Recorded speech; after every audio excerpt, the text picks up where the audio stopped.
Halo para konco lan bolo Kurawa sekalian. Ya, selamat datang di channel saya. Ini adalah video pertama saya. Semoga kalian menikmatinya ya.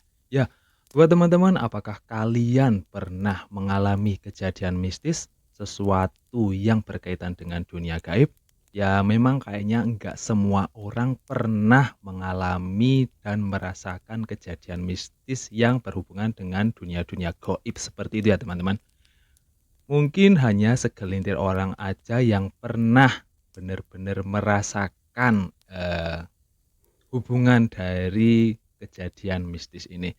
Ya contohnya saya sendiri, selama hidup sepanjang hidup ini saya kayaknya nggak pernah tuh kayak diperlihatkan, dirasakan, ataupun bertemu dengan makhluk-makhluk yang seperti itu.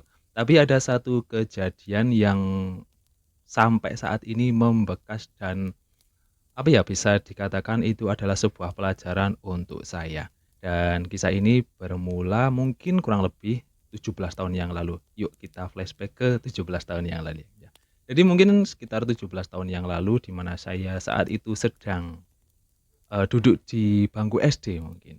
Ya, di saat itu, orang tua saya ataupun nenek saya, jadi ada kurang lebih 2 generasi, nenek saya dan ibu saya itu adalah seorang penjual beras eceran.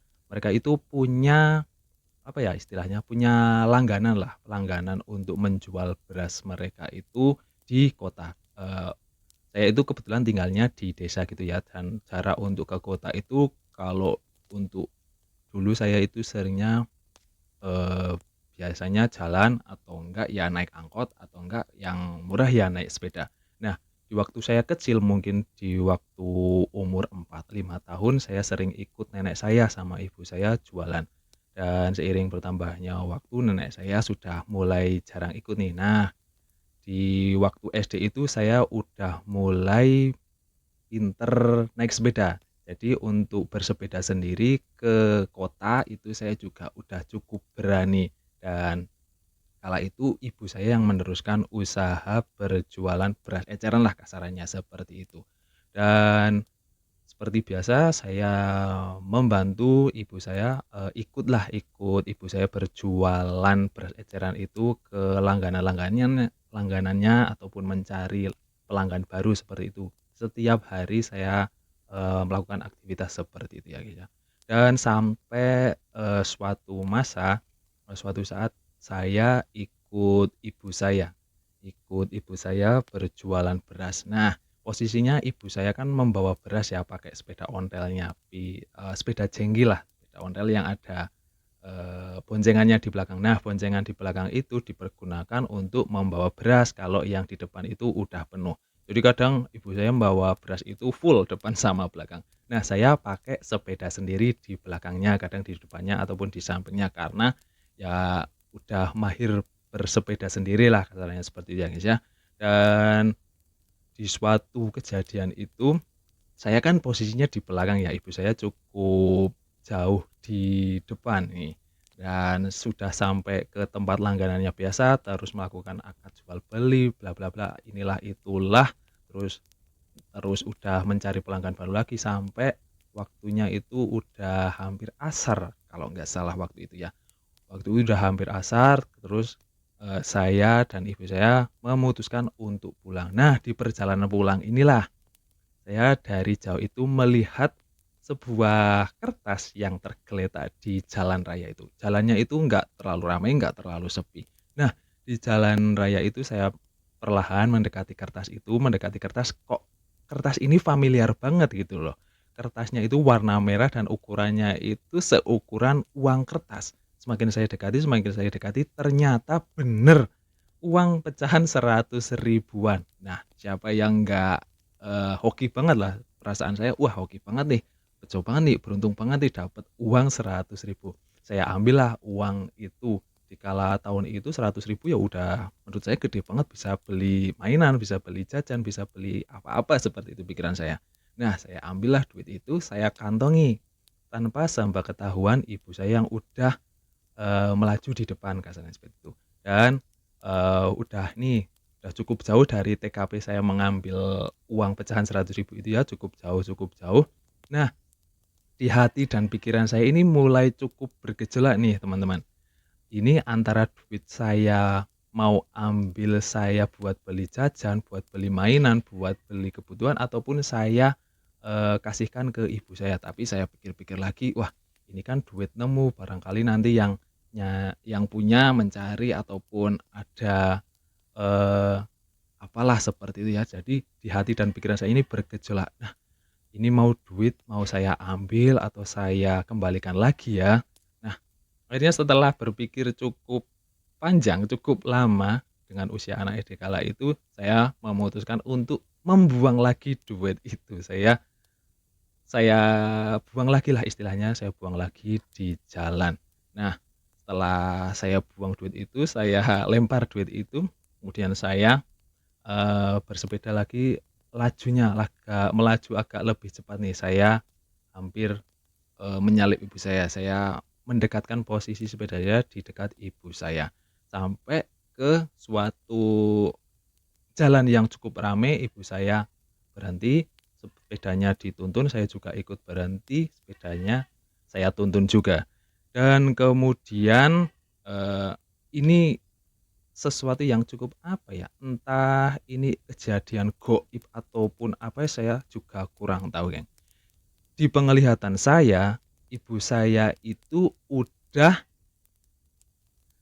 menyeberang jalan. Jadi ibu saya posisinya udah di seberang jalan sambil berteriak ataupun melambai-lambaikan tangan memanggil saya, "Sini sini cepet cepet nyebrang," kayak gitu. Nah, tanpa, pikir panjang saya terus melangkahkan kaki saya langkahkan ya, saya langkahkan kaki saya, terus ternyata saat saya melangkahkan kaki kanan dan akan saya ikuti langkah kaki kiri, saya langsung sadar, geng, saya langsung sadar ada motor yang melaju kencang dari arah kanan saya dan seketika itu saya sadar, saya udah, eee, jadi udah ditubruk motor gitu loh, Kang, saya udah ditubruk, pengendaranya jatuh, saya juga jatuh kelengkangan seperti itu dan saya langsung sadar, "Ih, kok kok bisa gini?" Gitu, "Kok bisa saya ditabrak motor?" Padahal saya mau, apa namanya, mau, eee, menuju ke arah ibu saya dan ternyata yang lebih membuat saya nggak habis pikir lagi, ternyata ibu saya masih ada di belakang saya. Jadi seakan-akan saya itu melihat ibu saya yang udah di seberang jalan, padahal ibu saya masih di belakang saya. Dan ibu saya juga melihat kalau saya itu nyelonong aja ke seberang jalan tanpa melihat kanan kiri, dipanggil udah nggak denger, ditepuk-tepuk nggak ada respon, tahu-tahu kaki saya melangkah kanan, mau diikuti langkah kaki kiri, udah diterjang sama motor dari sebelah kanan. Dan dari situlah, untungnya saya masih diberi keselamatan, diberi kesehatan, cuma lecet-lecet di beberapa bagian tubuh aja dan pengendara motor itu pun juga nggak apa-apa, cuma beberapa bagian dari motornya yang cukup, rusak mungkin ataupun pecah seperti itu. Dan akhirnya ya, cuma diselesaikan secara kekeluargaan aja. Dan di sepanjang jalan pulang, ya saya diomelin sama ibu saya habis-habisan. "Kowe iki kepiye? Wong ngerti motor gek rame, kendaraan gek rame, kok wis main nyebrang-nyebrang wae, dibeluk ora ngikut, tarik-tarik ya ora iso. Kamu ini gimana? Tahu jalannya masih rame, kendaraan masih banyak, kok mau nyelonong nyabrang sendiri? Dipanggil-panggil nggak bisa, ditepuk-tepuk, ditarik-tarik nggak bisa, kamu itu gimana?" Ibu saya bilang gitu, Kang. Tapi saya yakin banget di penglihatan saya, ibu saya itu udah di seberang jalan sambil senyum, sambil melambaikan tangan, mengajak saya untuk segera menyeberang, Kang. Nah, apakah ini yang disebut sebagai kejadian gaib ataupun saya ini ditulikan, dibudekin sama setan budek atau apa, saya juga nggak tahu ya, Kang, ya. Sampai di rumah ya ibu saya ceritalah gini gini gini sama, nenek saya sama orang-orang rumah. Terus ditanya, "Kok bisa gitu, gimana kamu tadi ngapain aja di jalan?" Nah, saya bilang lah, "Tadi saya nemu duit 100.000 di jalan, terus saya ambil, tapi nggak jadi saya bawa pulang karena duitnya saya, buang lagi." "Oh, kamu beruntung nih. Coba aja kalau duitnya itu kamu ambil, bisa jadi kamu itu jadi tumbal seseorang yang emang sedang mencari ataupun melakukan pesugihan." Nah, di akhir-akhir tahun inilah saya juga mulai berpikir, "Oh, apa bener ya orang itu kalau, melakukan tumbal pesugihan itu sering buang-buang duit di jalan, sering, pasang-pasang duit ataupun sering pasang-pasang benda berharga. Nanti kalau ada orang yang mengambil, langsung otomatis itu ditumbalkan kepada, yang mereka sembah," seperti itu.